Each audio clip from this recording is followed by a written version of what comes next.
ज्या विद्यार्थ्यांना आपली कॉलेज बदलवायची आहे सेकंड इयरसाठी किंवा त्यांना कोर्स बदलवायचा आहे, म्हणजे कम्प्युटरमधनं समजा आय टीला जायचं आहे किंवा आय टीमधून कम्प्युटरला जायचं आहे, अशा विद्यार्थ्यांसाठी सर्क्युलर हे निघालेलं आहे गव्हर्नमेंट पॉलिटेक्निक ठाण्याचं. असंच सर्क्युलर प्रत्येक कॉलेजचं असणार आहे, कारण सेकंड सेमिस्टरचा रिझल्ट हा लागलेला आहे.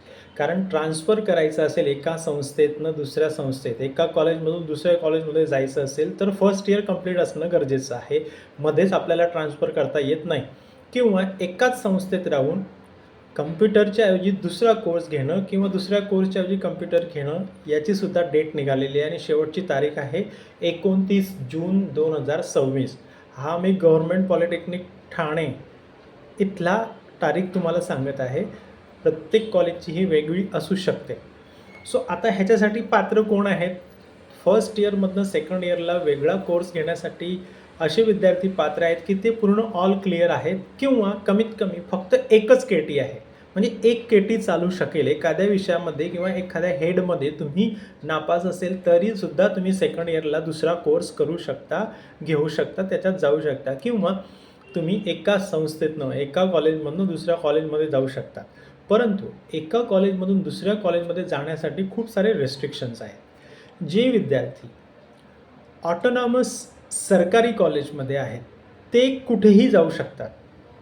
Autonomous, non autonomous, private, aided, unaided कुठल्याही कॉलेजमध्ये जाऊ शकतात जे सरकारी कॉलेजमध्ये आहेत. आणि जी ऑटोनॉमस आहे किंवा नॉन ऑटोनॉमस आहे असे विद्यार्थी कोणत्याही कॉलेजला जाऊ शकतात, प्रायव्हेट किंवा सरकारी. परंतु जे विद्यार्थी प्रायव्हेट कॉलेजमध्ये आहेत ते सरकारी किंवा एडेड कॉलेजमध्ये जाऊ शकत नाही. जे विद्यार्थी प्रायव्हेट नॉन ऑटोनॉमसमध्ये आहेत ते ऑटोनॉमसमध्ये जाऊ शकत नाहीत किंवा जे प्रायव्हेट ऑटोनॉमस कॉलेजमध्ये आहे ते नॉन ऑटोनॉमस कॉलेजमध्ये जाऊ शकत नाही. हे रेस्ट्रिक्शन्स तुम्ही लक्षात घ्यायचे आहेत. आता राहिली गोष्ट ह्याच्यासाठी काय करावं लागेल तर ॲनेक्स्चर 4 तुम्हाला भरावा लागणार आहे. त्या ॲनेक्स्चर 4मध्ये NOC घ्यायची आहे तुमच्याच कॉलेजची आणि आणखी एक सेपरेट NOC आहे ज्या लोकांना कॉलेज बदलवायचं आहे त्यांच्यासाठी.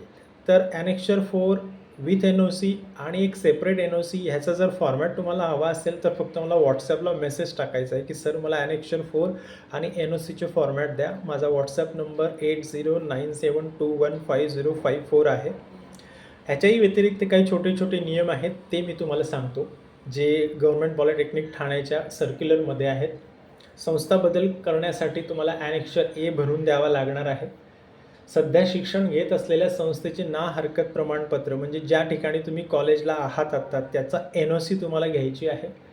ज्या संस्थेत प्रवेश घेणार आहेत त्या संस्थेची NOC म्हणजे एका संस्थेतनं दुसऱ्या संस्थेत जाण्यासाठी ज्या संस्थेत आहेत त्याची पण NOC पाहिजे आणि ज्या संस्थेत म्हणजे ज्या कॉलेजला तुम्ही जाणार आहेत त्यांची पण NOC पाहिजे. ते दोन्ही फॉर्मॅट माझ्याकडे आहेत. तुम्ही मला फक्त व्हॉट्सॲप करू शकता.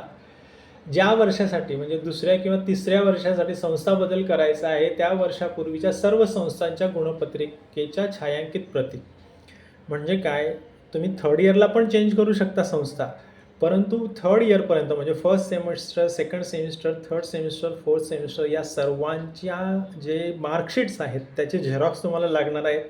समजा सेकंड इयरमध्ये तुम्हाला कॉलेज बदलवायचं असेल तर फर्स्ट सेमिस्टर आणि सेकंड सेमिस्टरची झेरॉक्स तुम्हाला लागणार आहे. त्याच्यानंतर MSBTचं एक एलिजिबिलिटी प्रमाणपत्र असते ते तुम्हाला लागणार आहे जर संस्था बदल करायची असेल तर. कोर्स बदल करायचा असेल त्या संस्थेत तर नाही. शिक्षणात खंड असल्यास ज्या संस्थेत खंड होता त्या संस्थेच्या प्राचार्यांचे खंड प्रमाणपत्र म्हणजे तुम्ही फर्स्ट इयरमध्ये किंवा सेकंड इयरमध्ये होतात परंतु काही कालावधीसाठी तुम्ही त्या संस्थेत गेला नाहीत किंवा तुम्ही गॅप घेतलात तर त्याचं गॅपचं प्रमाणपत्र पाहिजे, परंतु त्याच कॉलेजच्या प्रिन्सिपलचं पाहिजे. जी कॉलेजमध्ये तुम्ही होतात त्याच कॉलेजच्या प्राचार्यांचं ते गॅप सर्टिफिकेट पाहिजे. प्रथम वर्ष किंवा थेट द्वितीय वर्ष प्रवेश मिळण्याचे पत्र म्हणजे तुम्हाला जे ॲडमिशन झालेलं आहे त्याची जी पावती आहे ती पावती तुमची लागणार आहे. आणि संस्था बदल करायचे कारण व त्याचे पुरावे. मग तुम्हाला का संस्था चेंज करायची, मे बी लांब असेल, मे बी तुम्हाला तिथलं वातावरण सूट होत नसेल, असे जे काही कारणं असतील आणि त्याचे जे पुरावे आहेत ते पण तुम्हाला जोडावे लागणार आहेत. सो कोर्स जर बदलवायचा असेल त्या संस्थेमध्ये तर तुम्हाला फक्त फर्स्ट सेमिस्टर आणि सेकंड सेमिस्टरचं मार्कशीट लागणार आहे आणि ॲनेक्चर 4मध्ये तुम्हाला तसं भरून द्यावं लागणार आहे. ते माझ्याकडे आहे. ह्याच्या व्यतिरिक्त जर का तुम्हाला काही डाऊट असेल संस्थाबद्दल आणि एकाच कॉलेजमध्ये दुसऱ्या कोर्समध्ये जाण्यासाठी तर फक्त कमेंट करायचा आहे.